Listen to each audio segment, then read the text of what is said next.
Today we're going to talk about static equilibrium. So static equilibrium occurs when forces are balanced, which means that our net force is equal to 0, which means that our acceleration is equal to 0. So our object in question is either not moving or moving at a constant velocity. So to look at static equilibrium more closely, let's do an example problem of hanging a physics sign.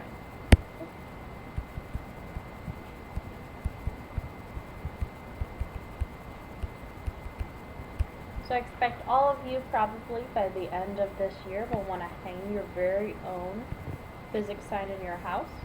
It'll probably look something like this. Say, I love physics.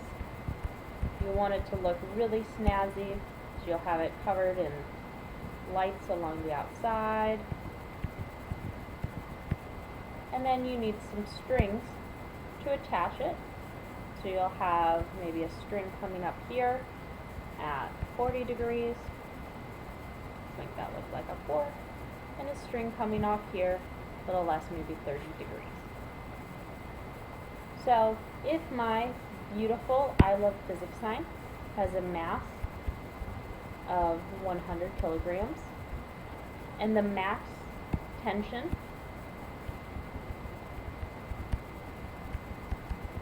that each string can support is 1,000 newtons, will my sign be okay?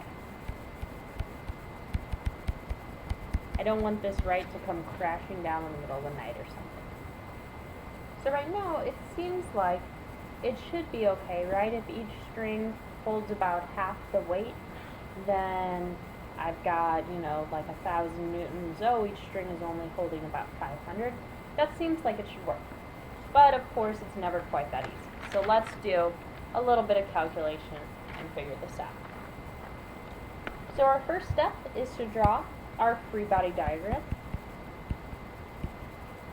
So looking here, if this is just our basic outline of our sign, the forces we have acting on it, well, we have the force due to gravity, and then we have our tension from the first string, I'm going to call that T1, and our tension from the second string, I'm going to call that T2.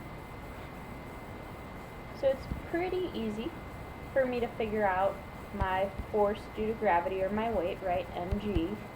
So 100 times 9.8, and this will give me 980 newtons.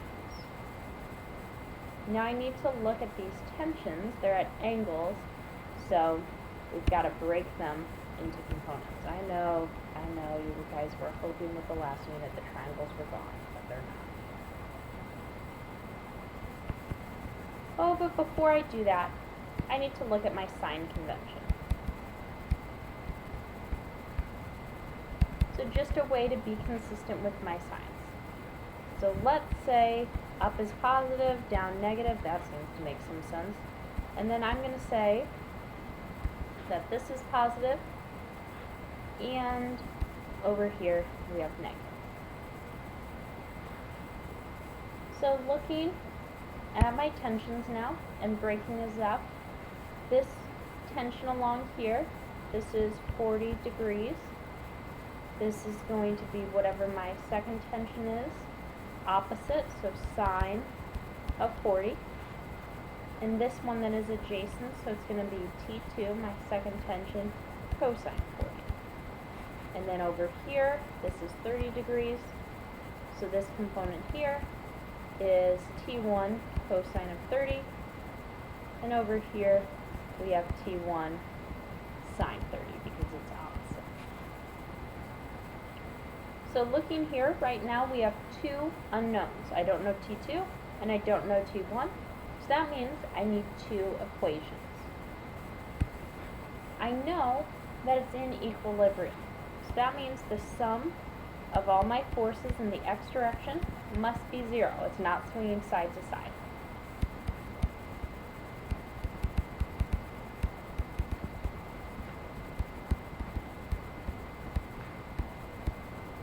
My forces are balanced. So what does that mean? And that means that my tension along here, so my T2 cosine of 40 minus, because it's pointing this way, T1 cosine 30 must equal 0, because they're in different directions. So looking here and doing cosine 40 and cosine 30, I end up with something like 0.766 T2 minus 0.866 T1 equals 0.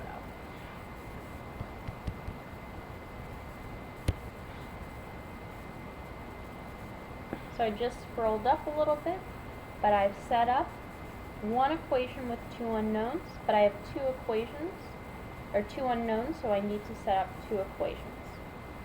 So I also know, because it's an equilibrium, that the sum of my forces in the y direction must be equal to 0. Well, my forces in the y direction, let's see, I have T1 sine 30 going up, and then I also have T2 sine 40 going up, and going down I have my weight, or 980 newtons, and all that is equal to 0. So that means here sine 30.5, so I have 0.5 T1 plus 0.643 T2 minus 980 equals 0. So I have two equations now, here and here, and two unknowns. So now it's just a matter of algebra to figure this out. So I'm going to look at this first equation and solve it for T1. So I had, let me pick a different color here. I had 0.766 T2 minus 0.866 T1 equals 0. So that's the same as 0.766 T2 equals 0.866 T1.